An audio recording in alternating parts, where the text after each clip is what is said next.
Welcome back. This is Sunday edition here on KTN News, and we are talking about the biggest political story in the last 2 or so days. That will continue to be a very big story in the next few coming days. Tomorrow there is a meeting of the opposition, the National Super Alliance.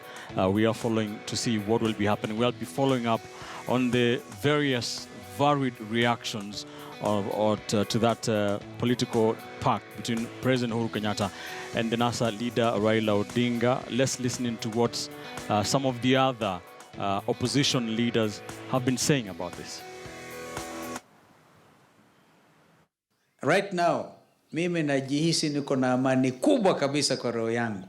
Kwa sababu what you have been saying, watu waketi waongee, that is exactly what is going to happen.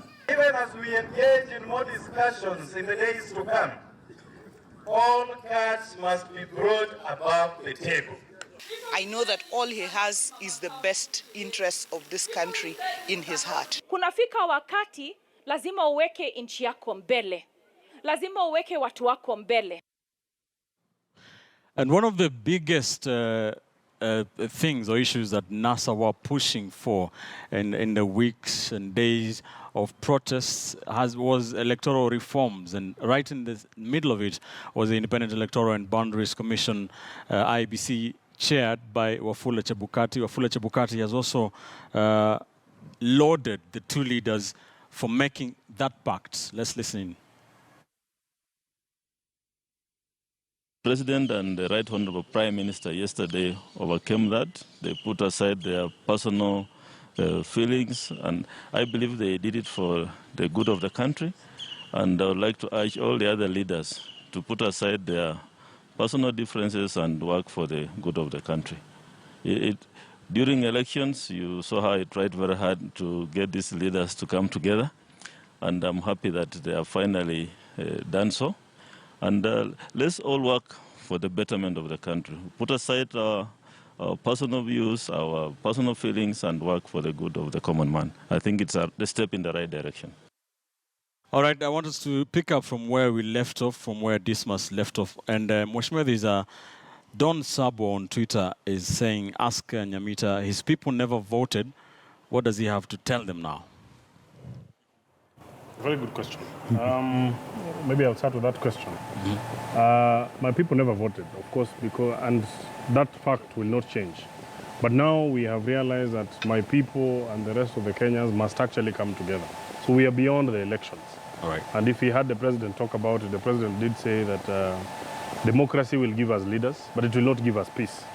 I think now we are going towards peace. But now let me talk to what my brother Dismas was talking about. All right. That we are stuck with these two families are both fighting for legacy. I want to say, if that legacy is going to achieve the dreams of Kenyans, so be it. If the legacy that Uhuru Kenyatta and Raila Odinga, or the two families, which I don't want to refer to them because I think these are two distinct individuals from their own families. I mean, they are leaders in their own right. But if their legacy, they're coming together to defend their so-called legacy, is going to leave Kenya at a safer place, then we need to support them. Because then, if anyone who is talking about legacy, no one wants to leave a negative legacy. And what legacy then are we looking for? Stronger institutions, better reforms. The constitution that we've had over the last 7.5 years, there's a few issues. You know, we've said 80% is okay, 20% have issues to be corrected. If during this opportune time we are going to have that opportunity to correct a few of those things, then let us support these particular two leaders. Number two, I want to say, one of my brothers here had said that when we vote, like for example, the people who really voted for me, every single action that I do on the national arena, including what we are doing here, I'm doing on their very behalf. So when Raila goes to speak, and if we talk about an election that Raila participated in the 8th of August, with the numbers that followed him and the numbers that followed Uhuru, is a representation of all Kenyans who are making a decision. So by them coming together, we're actually having Kenya speak to itself. So we should look at it from that particular context. So, someone was saying, you know, whatever they gave us is for the media and things like that. We have to trust our leaders. Two, not all decisions leaders make, including myself, not all decisions that we make you consult. We know how this country has been polarized, and there have been what you call hardliners on either side. If we started the process of consultation, I tell you we will take another 5 years, whereby people taking positions, who is sitting where, who is not sitting, who is doing what, and it will probably further polarize the country further. So we need to trust these two leaders, because we trusted them with our votes. All the Kenyan votes went to either of these two. Because we trusted them. So you don't believe Ekuru Aukot will be the official leader of opposition? You know that very well. I mean, let us not bring jokes into a serious debate. Yeah, you know. So this is a serious debate. So let us not. All right. Kenyans trusted these two individuals, so let us give them that time. About the meeting that is going to happen tomorrow, and I think Raila will sit at the summit with these people, and probably will sit with all of us at some point, and then give us all the details of exactly what, because even in the house, there are things I discuss with my wife in the bedroom. There is what we tell the children, and at an opportune time. It's no different in this particular scenario. So what is necessary to be shared at this point will be shared, but we trust them, and we are going to support them. All right. I wanted to talk about something about the institution of parliament. Yes. You know, when I hear people talking about opposition being killed and whatever it is, the current constitution does not envisage opposition or government in the House. The role of parliament in the current setup, in the presidential system, whereby we're in parliament, even the sitting should be free sitting. There should never be I am on the government side. We are supposed to be majority and minority. Majority and minority, but we are all supposed to be oversighting government. So with this newfound relationship at that level, all of us, and I want to challenge my colleagues in parliament, but then let us now move back and take our rightful place and begin to now oversight the government. All right. Objectively. Are you going to, as NASA MPs, stop boycotting this vetting, these parliamentary duties? I mean, I don't want to say that we have boycotted parliamentary issues. In a struggle, there have been many, many ways of communicating. Sometimes boycotting is actually sending a message. All right. It doesn't mean that, you don't want to participate, but it's just actually sending a message that we are unhappy. When our leaders have now come together and there is a gesture of goodwill, our deputy party leader, Governor Joho, actually picked it and said, we have stretched a hand. We hope that they will not stretch a clenched fist. All right. Absolutely. Good words. Mutinda, let's talk about what this mass started, and I'm going to continue being the devil's advocate. Very many people have been, second-guessing the intentions of the two leaders, Raila Odinga and President Uhuru Kenyatta, saying that they're just looking out for their interests, the Kenyatta family's interest, the Odinga family's interest. For how long do you think this country's politics will revolve around two dynasties? Is it healthy for democracy? One thing is that one thing we need to accept is that those people did not impose themselves on us. We willingly and voluntarily gave them those political positions from either side of the political divide. So I think it would be unfair to reduce it to that, because we know the history of both of them, and we know how they got to where they are. And it was through competitive politics that they got there. If you allow me, that's true, yes. Mutinda, you're saying. Yes. But it is still a fact that 54 years down the line, we're still talking about the Kenyatta family and the Odinga family controlling the politics of the country, by design or by default. That's why I'm saying it is not only in this country that we have politics of dynasty. And there is a reason why there are very many people who are pioneer politicians at independence, and their families or their later generations are nowhere in our political scene. So there must be something about these families that makes them remain politically relevant, and that by itself is not wrong. What is wrong is what is it that they are doing with these positions, and that's why Mheshimiwa has correctly put it, that if by them coming together, Kenyans can achieve their aspirations, there would be nothing wrong with that. Because I think there would be something wrong if it was by imposition that they continue to hold those positions. It's worth noting that there was a break of more than 34 years, where we had Moi for 24 years. He was not from either of the families.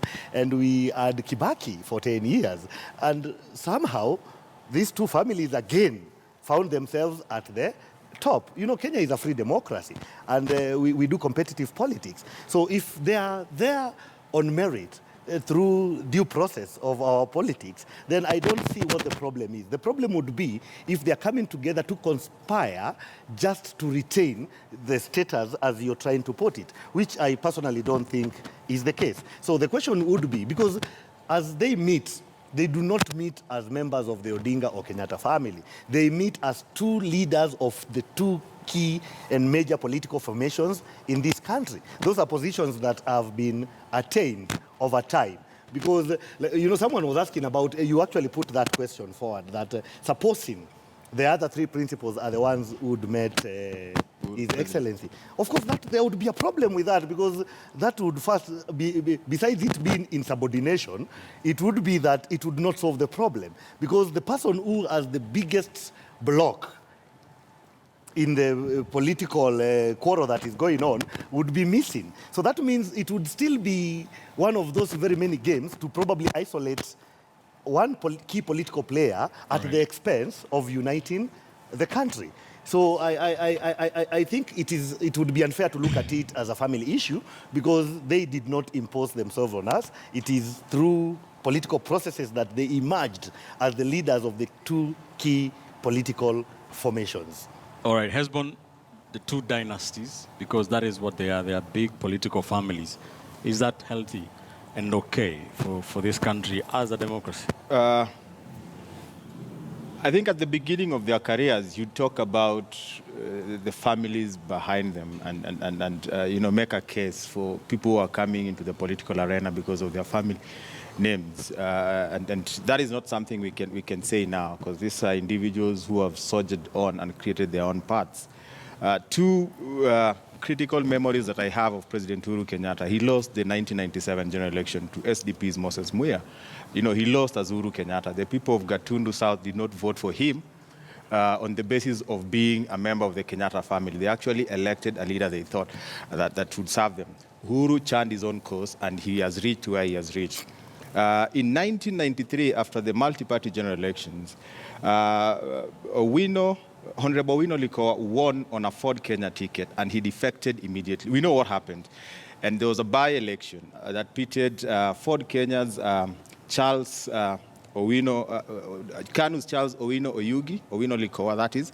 And then there was Owino Achola, who was on a Ford Kenya ticket. Raila fought tooth and nail to get into the tallying center to ensure that the rule of law was followed. When he was climbing the College of Migori TTC, I don't think he was doing it as the son of Jaramogi Oginga Odinga. He was doing it as an individual who believed that the people of Migori, it was one constituency then, deserved better. And he built his political capital over the course of time. Is it good or bad if they give Kenyans a legacy that would benefit Kenyans? It's a good thing. And I think even their big family names now should be working for Kenya, that they need to leave a good name for the Kenyatta family generally, and President Uhuru Kenyatta specifically, and a good name for the doyen of opposition in Kenya, Jaramogi Oginga Odinga, generally, and specifically for Raila Amolo Odinga. But maybe to respond to what Dismas said about Raila betraying his people, I think in the politics of this country, all the major political formations have loyal followers. And the loyal followers of Raila have this belief that he can never be wrong. And that number is sizable. But I think there is another demographic that is a lot more critical, a lot more conscious. They are not just following any politician blindly. They are looking at issues. And this group is looking at the cause. Does he stay the course even in this agreement with President Uhuru Kenyatta? If he stays the course, the loyal followers will be very happy. And then these critical followers who have the Kenyan consciousness will be very happy, because then we'll achieve what he's been fighting for.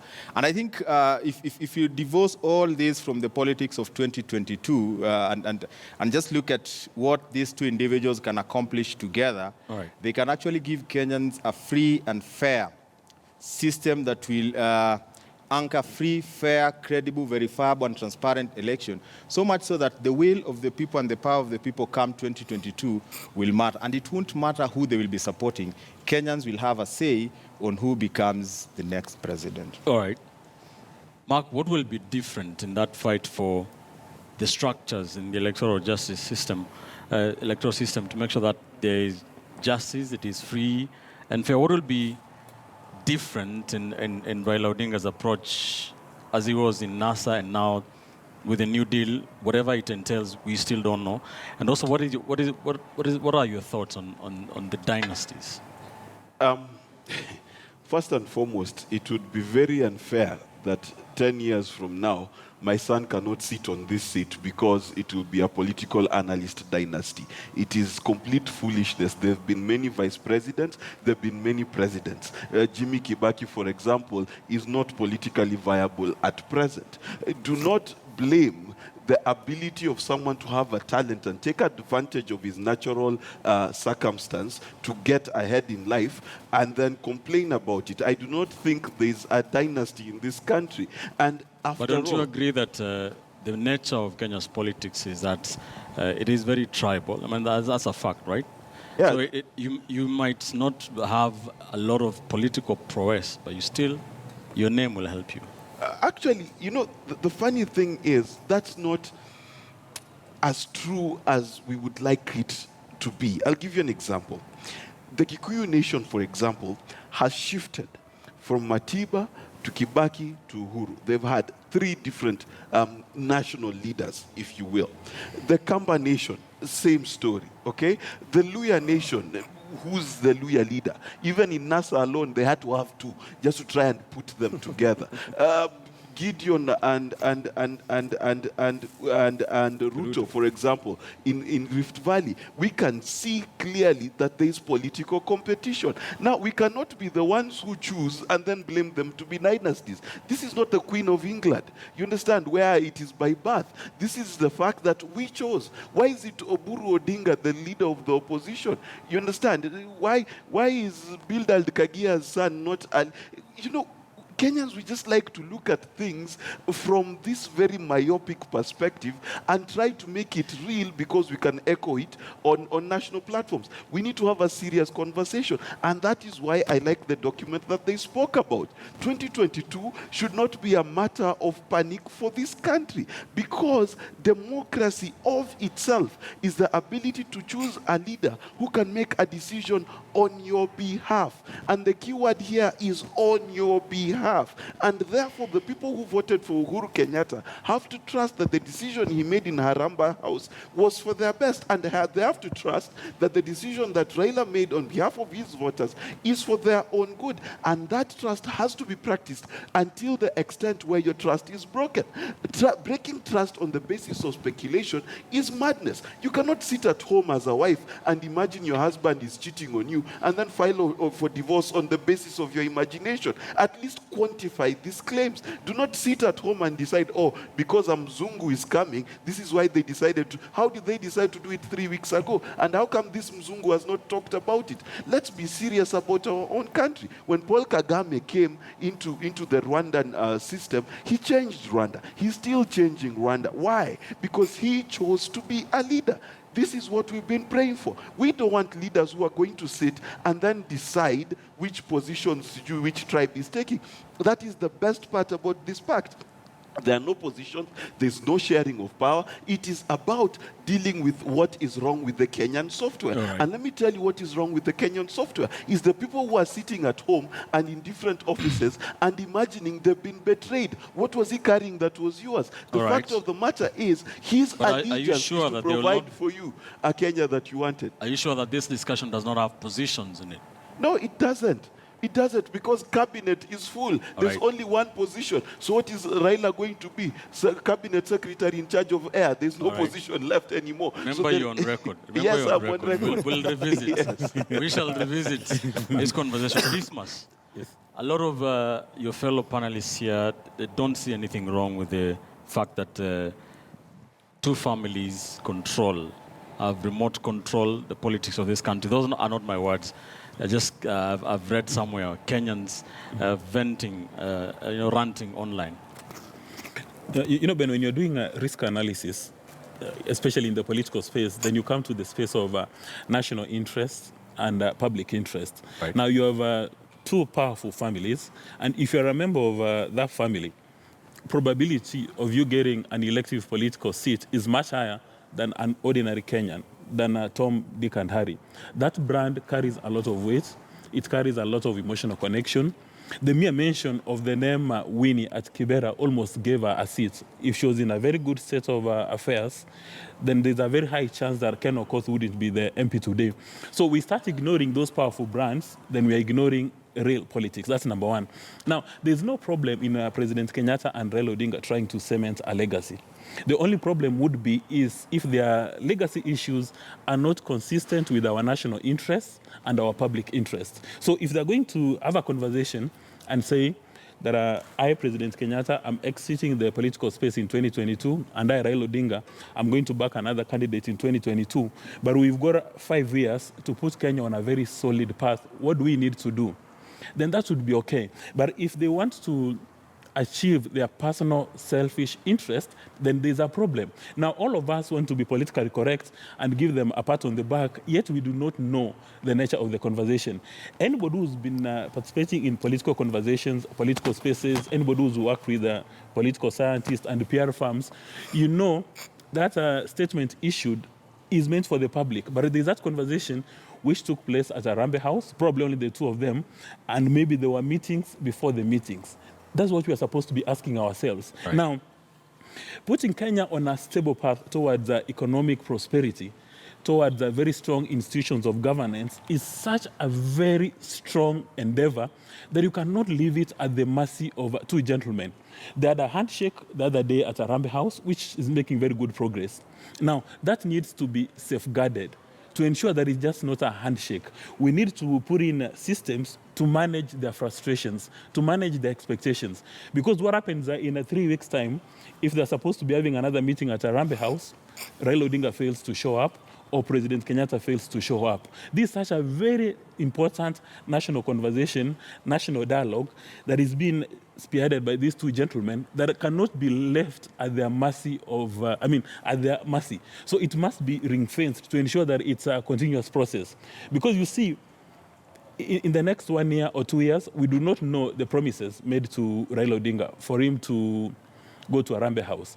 What if there were some promises, and for some reason, President Kenyatta doesn't keep the promises, and Raila Odinga decides to do a runner? We'll go back to tension.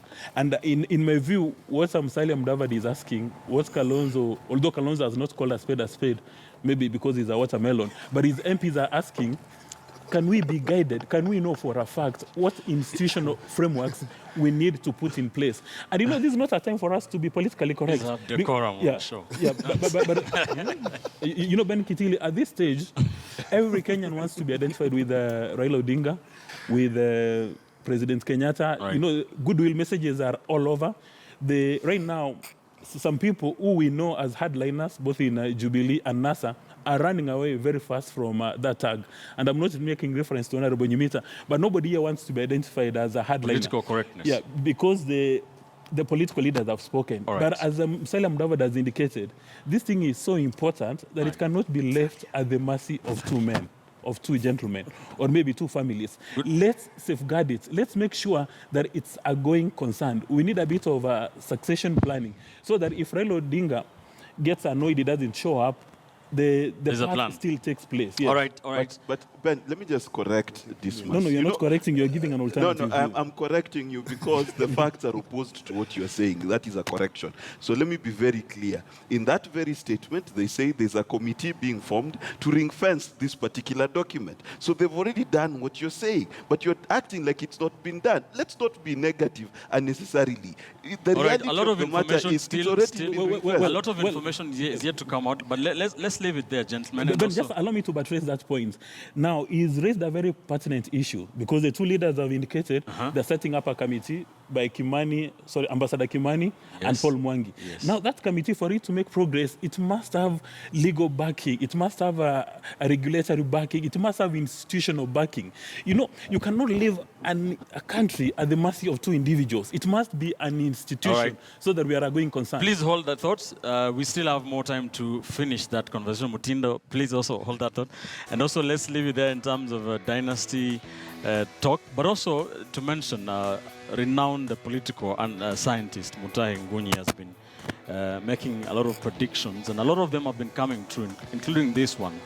And I don't know what you'll have to say about this, Mark, that he has now predicted that there could be an Odinga presidency through Winnie Odinga. I don't know. And she attended that meeting at Arambe House. Yeah, but anyway, let's leave it there. When we return after this quick commercial break here on Sunday edition, we try to put the final thoughts on these discussions, that there's a dialogue committee to be formed. Could there be some legal changes that could hit this country, and what would that mean? What would that roadmap be to make sure this is institutionalized? It is not just a handshake between two people. We also have the final thoughts on some of the possible ramifications, politically speaking, to some of these key leaders in both sides of the political divide. Don't go too far. Let's leave you with our sound of the week. We are back shortly.